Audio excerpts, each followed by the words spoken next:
Scripture teaches us the two heads are better than one because they have a good return for their labor. Hello, good people. This is Stella, your host on the Family Enrichment Hub, your center for family learning and for growth. I want to welcome all of us back from the just concluded presidential and parliamentary elections in our country, Uganda.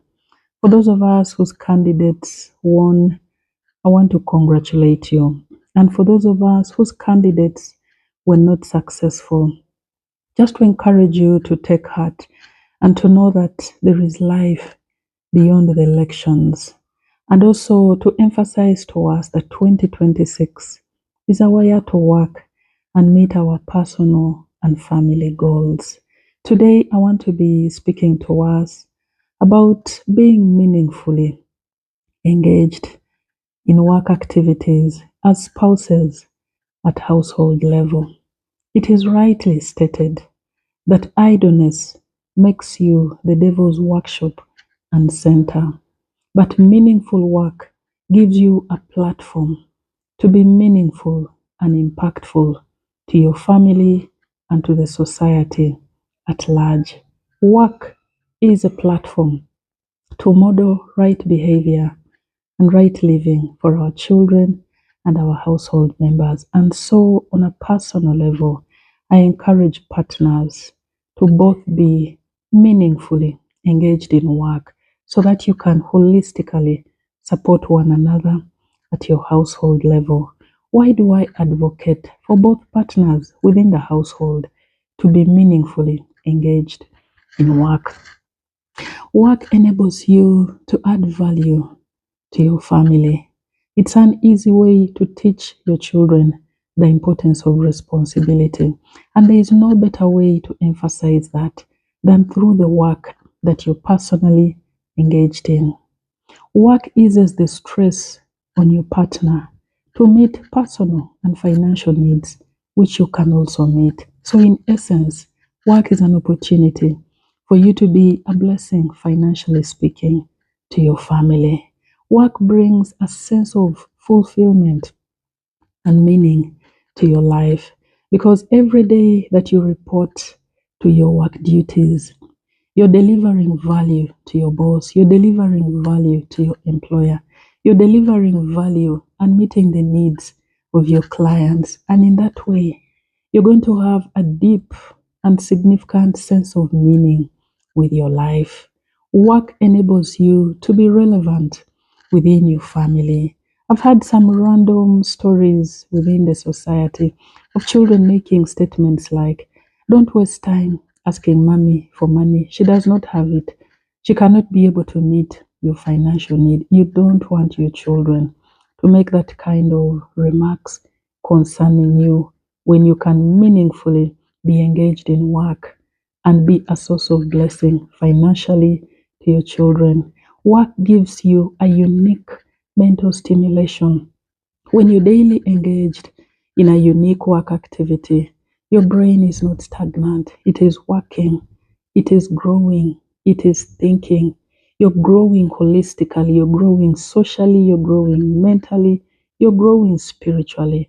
In essence, you're a better person because work stimulates your mental prowess.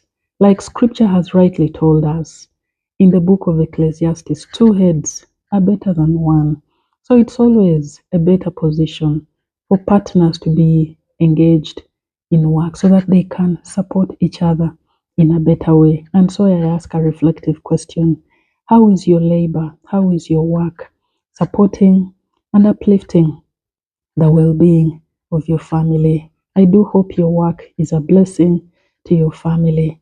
You can be trusted with decision making when it comes to work. You will not be dismissed as one who knows nothing. Why? Because on a daily basis, when you report to your workplace, you're engaged in decision making. Work is a service to humanity. Every time that you're stepping out of your house, you're going out to meet societal needs directly through your business or indirectly through your job. And so every time that you're engaging and interacting with people at your place of work, you're meeting their needs and in essence, you are leaving a mark of relevance in the society. Work protects your dignity.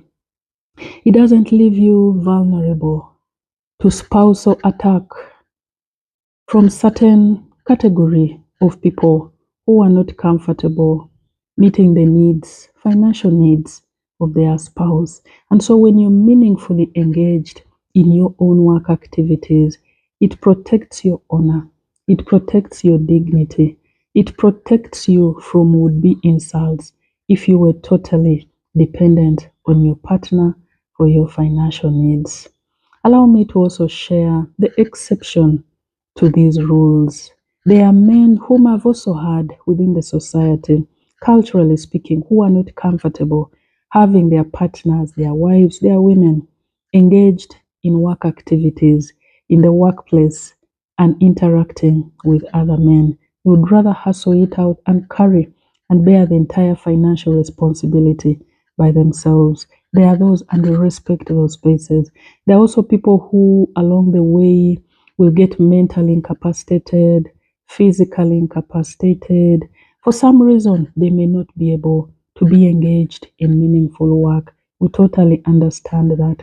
But away from the exceptions, do not be comfortable sitting back, and especially, my fellow ladies, when you can initiate a worthwhile work venture, which will be a source of blessing to you yourself, to your family, and to the society at large. Let's step out and add value to our families, to our society, and to our nation. Allow me to conclude with this. Whoever is faithful with little will also be faithful with much. And in essence, they will be entrusted with bigger and more noble responsibilities within the society. Work is an opportunity to test your loyalty to your employer, to your clients whom you serve on a daily basis, and to your family. A person who is faithful in their work will also be faithful to their partner and will also be faithful to their family. Thank you, friends, for listening in. Kindly share widely, for this is how we shall truly transform our society through the family. Catch you in 2 weeks' time again. Bye.